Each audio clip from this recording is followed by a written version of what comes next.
Welcome to the Moviegoer Society podcast brought to you by Nerdtropolis. I am your host, Sean Tajipour, the mayor of Nerdtropolis. And joining me once again is my co-host, Drew Munhausen, the professional media and movie mastermind. I really don't have anything this week with that backdrop. We know what we're going to get into, but I will say this. Your backdrop is very similar to the first Omen poster, and there was a lot of comparisons with those two films. I actually watched the first Omen and then had to jump quickly to the Monkey Man screening. But very fitting that obviously we are talking about a certain film today. But yeah, you are coming out of some doors, it seems like. Yeah, first off, as far as the background goes, Monkey Man does not lend itself well visually for like cool backdrops for Zoom. So I had to go with the poster. To your point, there have been a lot of memes about the first Omen and Monkey Man coming out on the same weekend and having extremely similar red and black themed posters. It is kind of odd. Like, what are the chances of that? It's weird. But yeah, and Sean, I have to tell you, when I went to go see Monkey Man, as I've said on this show, and people may be tired of me saying, I have a newborn at home, right? So just unfortunately getting out to the movie theaters, I'm still in a difficult spot right now. It's not convenient. I have to make the time. I saw Monkey Man on a Friday night and I went to a 9:00 screening, and that's late for me, right? I got to the movie. I even had like a small sugar-free Red Bull. Like I'll take all the help I can get. And about 30 minutes into the movie, I was so tired. I was like, what have I done? This is a terrible decision. Luckily, about midway through, some things picked up and I was good. But for a minute there, I thought I'd made a grave mistake. So it's just, it's hard in the life of a movie lover when you have a newborn and you want to try to balance your hobbies and be a good parent. Yeah, like I mentioned earlier, I mean, I feel like it's been a while since we've done this, but really not that long. But we're excited to kind of be back to talk more. But yeah, in this podcast, we dive into the world of cinema, exploring everything from beloved classics to the latest blockbusters. We're now on episode 37. We're still going, folks.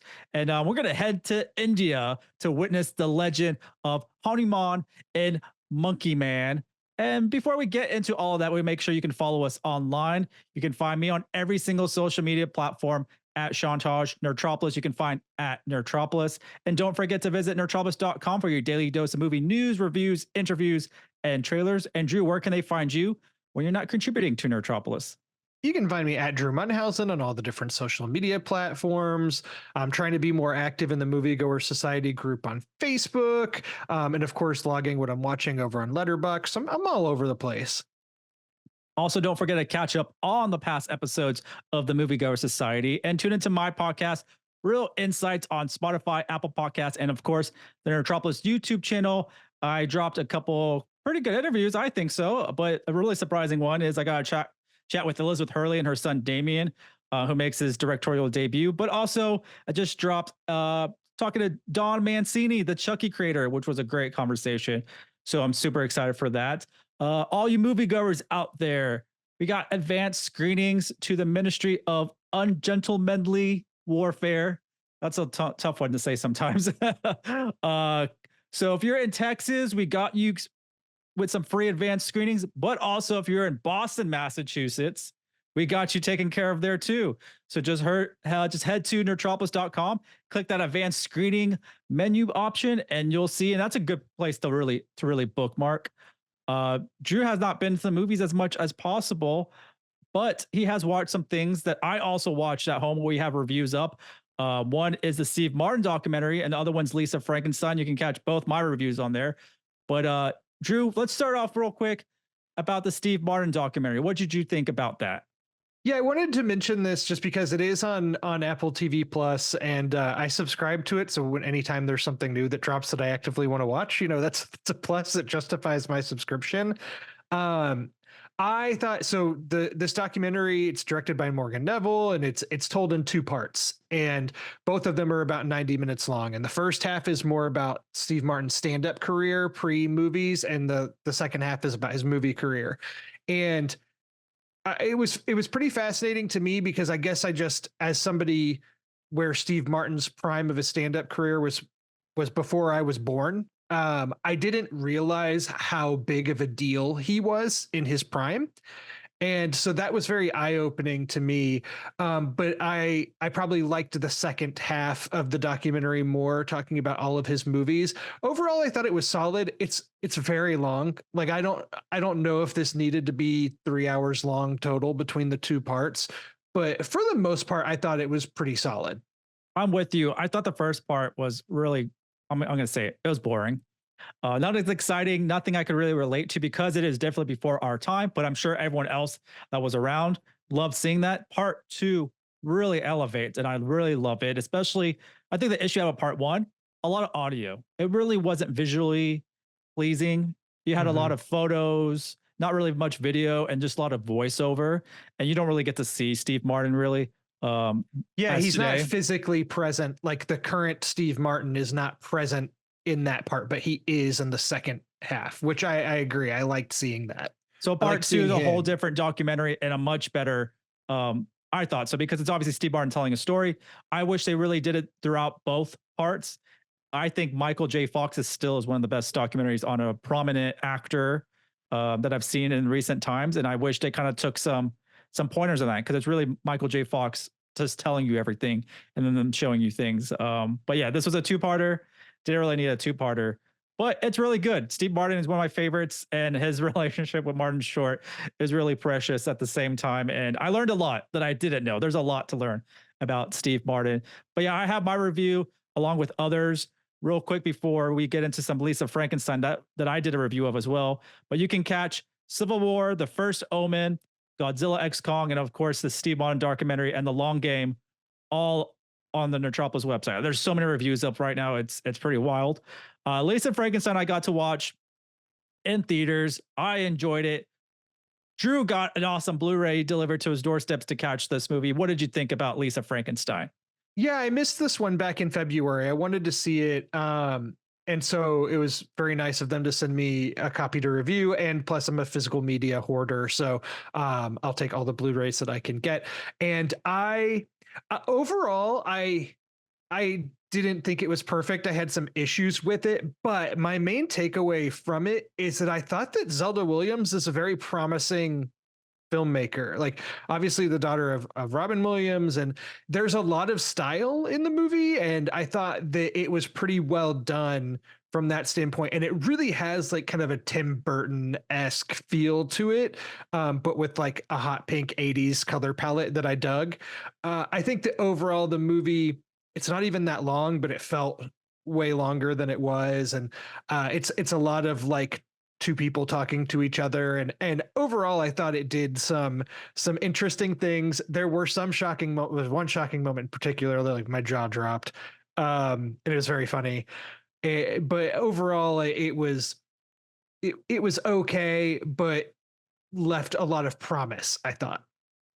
Yeah, I mean, this movie came out of nowhere, really. It's a film written by Diablo Cody, but it is heartwarming. It is dark a lot of times, and it's entertaining.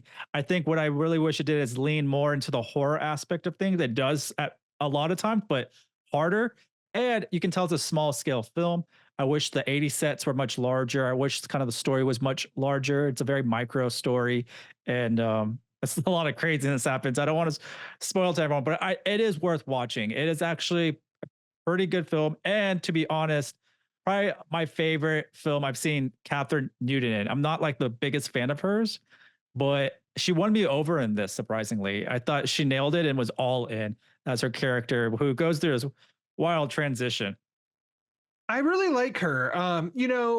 Say what you will about Ant-Man and the Wasp Quantumania, she's pretty good in it as of course I'm gonna forget her character. Isn't Stature is it Stature? Is that the I superhero don't even know the name? name they give her. Cassie Lang, I guess we just call her Yeah, for Cassie Lang. I couldn't think of her now. actual character name other than it was Scott Lang's daughter.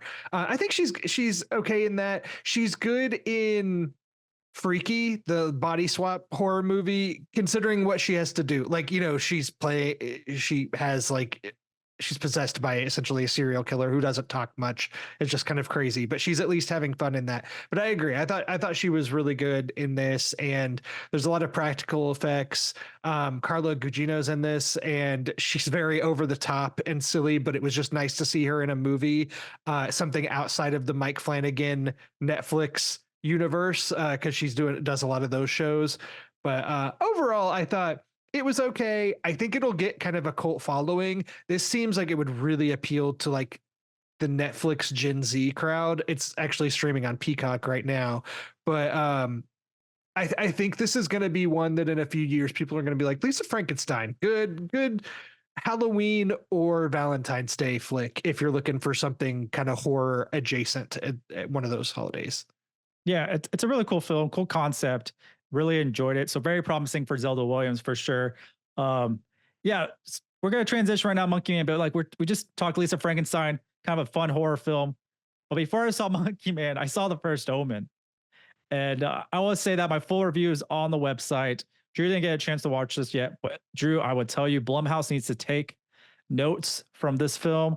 A lot of disturbing stuff. I had my eyes closed. Marissa, my fiance, covered my eyes for me. I said, "This is too much."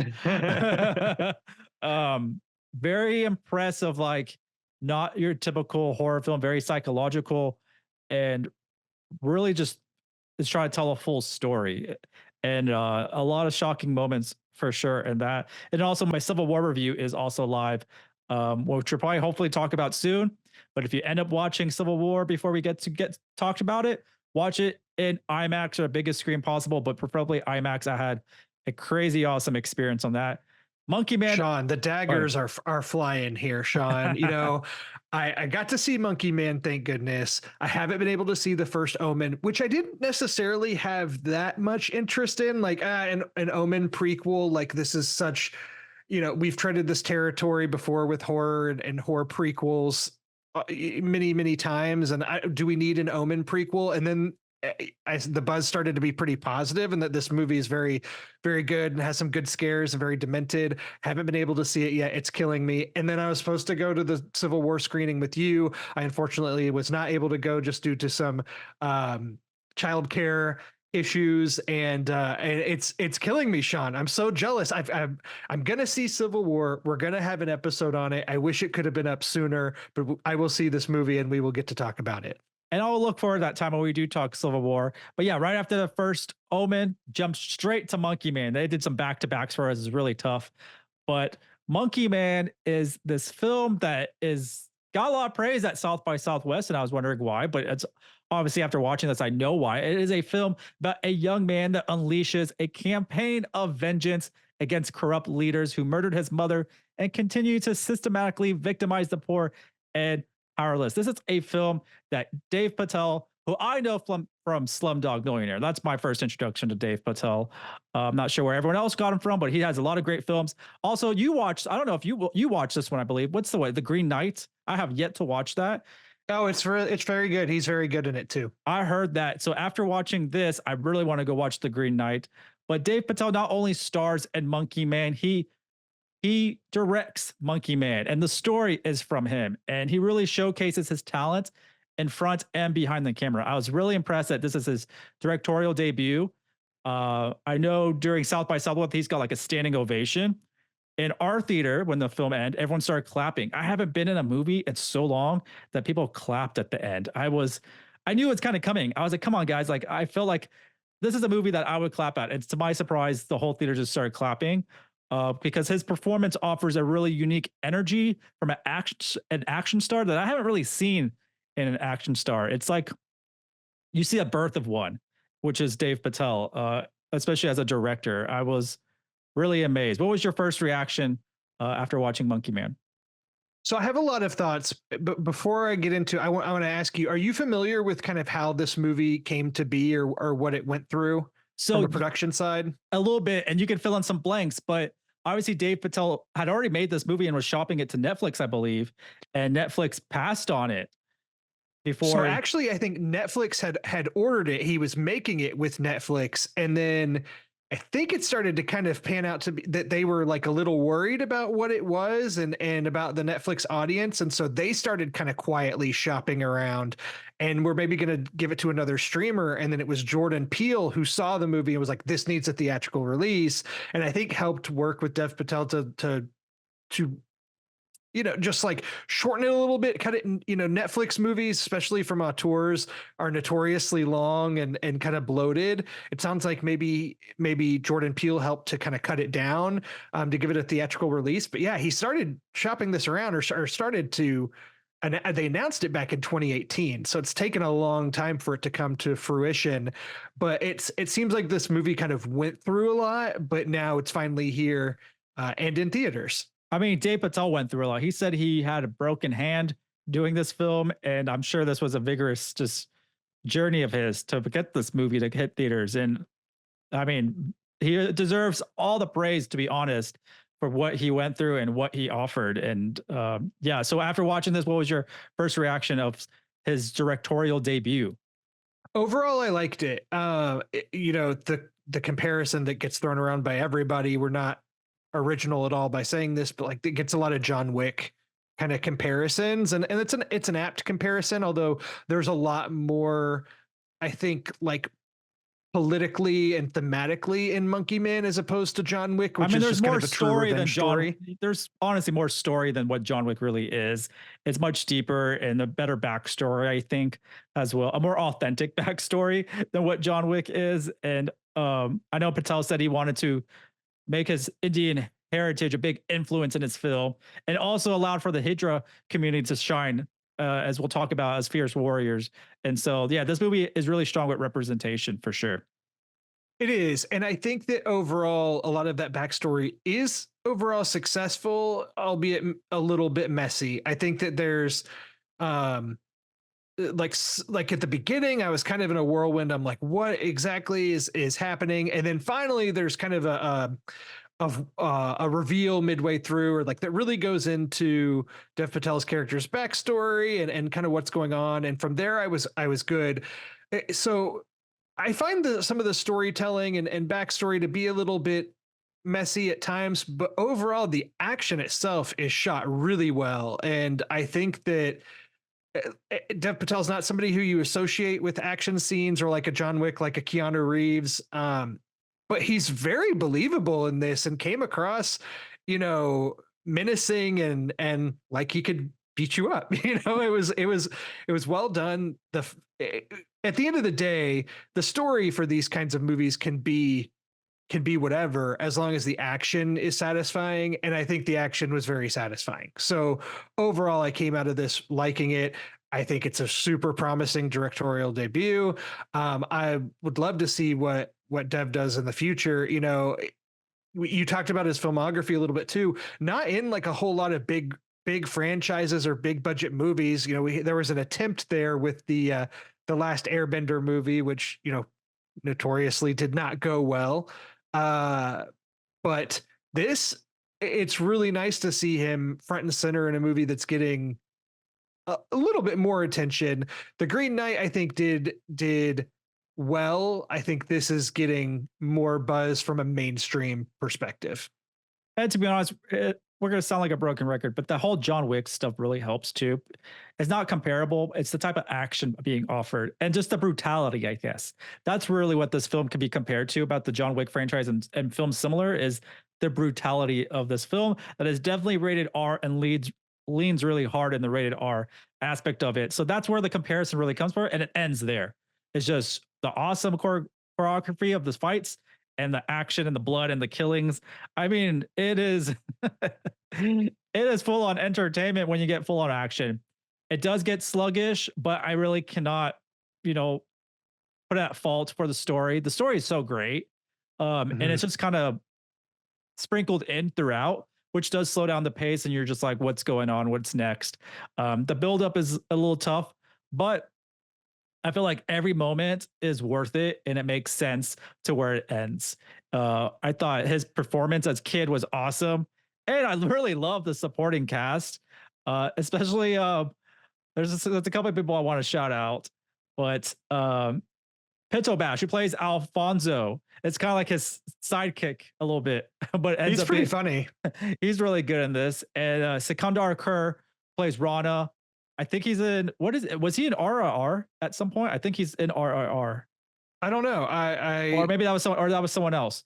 But he's really good in it too. So they really get some heavy hitters from India and from Bollywood and everything else. I think it was someone else that was in RR that I was seeing on the cast that I wanted to mention. But I love the diversity too. One of my favorites is Sharlto Copley. Yeah, Shelton Copley, who's probably the only other cast member who might be recognizable to audiences other than Dev Patel. Like I associate Shelton Copley with all the Neil Blomkamp movies like District 9 and Chappie and things like that. I did too before, but now I don't know if you're a Curb Your Enthusiasm fan, but he is in the final season and plays a great character, and he's in 2 episodes. And him and Larry go at it and stuff like that, and he appears in it. So now he's my Curb Your Enthusiasm one of my favorite cameos in Curb Your Enthusiasm. But also, it's he's gonna be in Boy Kills World coming out as well. But I love him. He has a great voice. His accent's so great. What he brings on screen, his characters he plays is awesome. So I mean, the supporting cast is really great, and I just love um, how diverse it is at the same time, all over the place. And I really think the stunts in this film are very unique at the same time. There's a couple of shots that are really cool. A couple of camera angles are really cool that I saw. That was really impressive, and it was just really cool. It's a guy going through these battles, but it's like going level by level, and that's what I liked, especially towards the end. That was really exciting, and it really picks up like crazy towards the end of the film.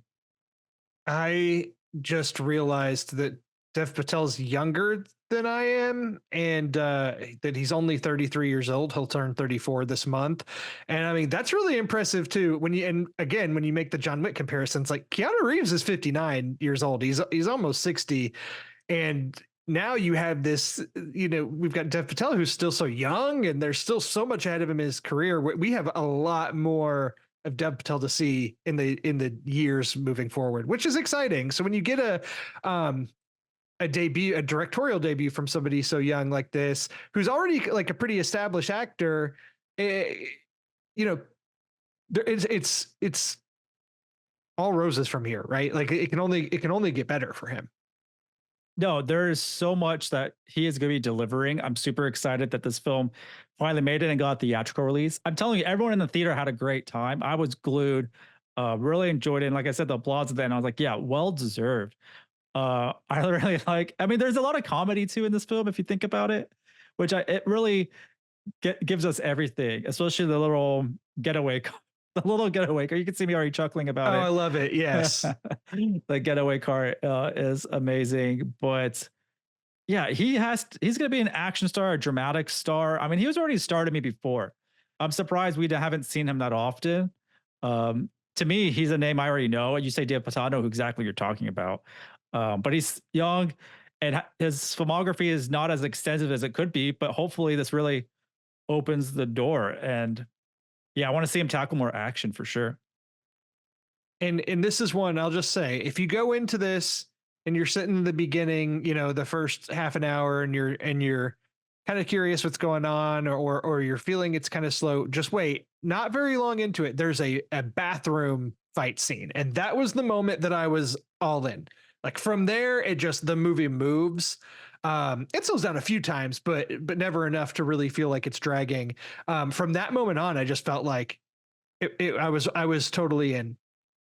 I got some like James Bond-esque moments in this film as well too, especially in the very beginnings of like how he's trying to get where he's trying to be inside the restaurant. It's just like some of the stuff he's trying to figure out where it is. There's just a lot more to it. It's not like a straight up action star. There's some detective work too at the same time, I feel like, in this, which is really cool. But yeah, Monkey Man, worth seeing. Don't wait for this to really go onto streaming. I feel like lately a lot of the films that have been releasing is really worth watching on the big screen. It's a whole different atmosphere. Like just like Dune, which I loved. I didn't get to watch that in IMAX, and I wish I did.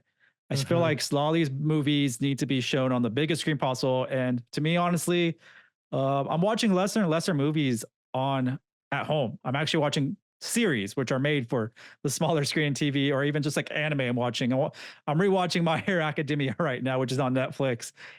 So that's really what's taking up my TV time, and then really letting the big movies do its job, the blockbusters and everything else. I mean, there's a lot more coming out um, in the coming weeks, so I'm excited that be heading back to theaters. I know, Drew, it's gonna be tough for you, but we'll make it happen. We're gonna drag you to the movie. I'll find a way, and it's only going to get better from here. I'll get to see more and more as we go. Luckily, it's by the time we hit summer and the big blockbusters, I should be good to go by then.